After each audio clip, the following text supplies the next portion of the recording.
अंदाज़े लखनऊ हम दिखाएंगे कुछ हटके। बने रही हमारे साथ अंदाज़े लखनऊ चैनल पर। देश प्रदेश की छोटी बड़ी हर खबरें आपको मिलेगी अंदाज़े लखनऊ में। आइए दिखाते हैं आपको आज की खबर।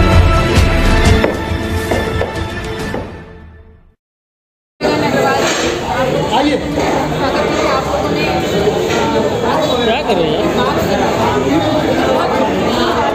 छोटी बात समाजवादी पार्टी का जो सोशल मीडिया संचालक अनिल जगन अग्रवाल है, जिसको पिछली बार बचाने के लिए अखिलेश यादव जी स्वयं डीजीपी ऑफिस गए थे। ये जानना और समझना बहुत ज़रूरी है कि वो किस मामले में थे। मैं आप लोगों के लिए ये लाइन कागज़, अभी आप सभी पत्रकार बंधुओं को मैं ये कागज़ दूँगी, मैं इसको आपको पढ़ के नहीं सुना सकती जो अनिल जगन अग्रवाल की भाषा है।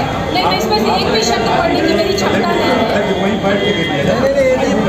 एक भी शब्द इसमें से पढ़ने की क्षमता नहीं। मैं इसकी कॉपी आप लोगों के लिए लेकर आई हूँ, उपलब्ध करा रही हूँ और आप लोगों से अनुरोध है कि इसको दिखाइए जनता को कि सोशल मीडिया संचालक द्वारा क्या लिखा जा रहा है। और अगर सोशल मीडिया संचालक की देखिए, लोग तो आते और जाते हैं पदों पर, लेकिन मुख्य व्यक्ति वो होता है जो पदों पे लोगों को सुशोभित करता है या फिर रखता है या उनको संरक्षण देता है। तो माननीय अखिलेश यादव जी की जिम्मेदारी बनती है। और महत्वपूर्ण बात ये भी है कि आज तक उन्होंने इन सारी अभद्र भाषाओं का एक बार भी ना तो खंडन किया, ना इसको लिखने वालों के ऊपर उन्होंने कभी कोई अनुशासनात्मक कार्यवाही की है। आपको ये समझना पड़ेगा कि लोकतंत्र में सिर्फ आप ही चौथा स्तंभ ही हम लोगों के लिए एकमात्र विकल्प है जो कि जनता की बात को रख सकता है। अगर सत्तारूढ़ दल से आपका सवाल बनता है तो उत्तर प्रदेश का जो मुख्य विपक्षी दल है उसकी भी आपको जिम्मेदारी तय करनी पड़ेगी कि वो लोकतांत्रिक प्रक्रिया के बारे में क्या सोचते हैं। क्या उन्होंने समाजवादी पार्टी को प्राइवेट लिमिटेड कंपनी बना के रखा है? आपका जब मन करेगा आप जिसको निष्कासित कर देंगे, आपका जब मन करेगा आप उसको बिना किसी लोकतांत्रिक प्रक्रिया के किसी पद पर बैठा देंगे। क्या आपने समाजवादी पार्टी को एक प्राइवेट लिमिटेड कंपनी जिसमें माननीय अखिलेश यादव जी को माननीय शिवपाल यादव जी जैसे संघर्षशील यादव जी ने और स्वामी प्रसाद मौर्य जो कि घुमंतु नेता है, दोनों में कोई भेद नहीं कर पाते। आप लोहिया जी की पार्टी बनने का नाम लेते हैं, लेकिन आप आधी आबादी महिलाओं की बात आप सिर्फ दूसरों से सवाल करेंगे।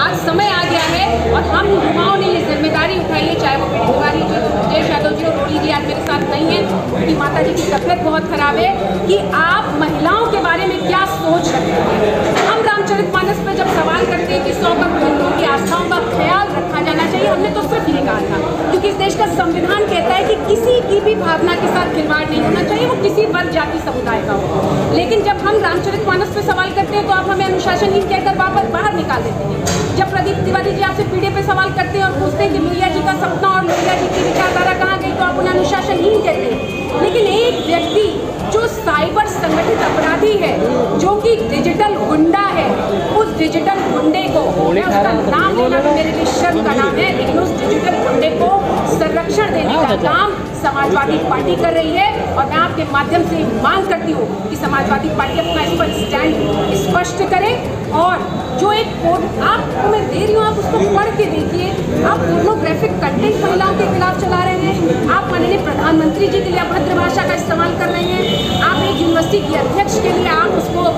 जो है आप महिलाओं के लिए वैशाली की नगर वधू कहेंगे।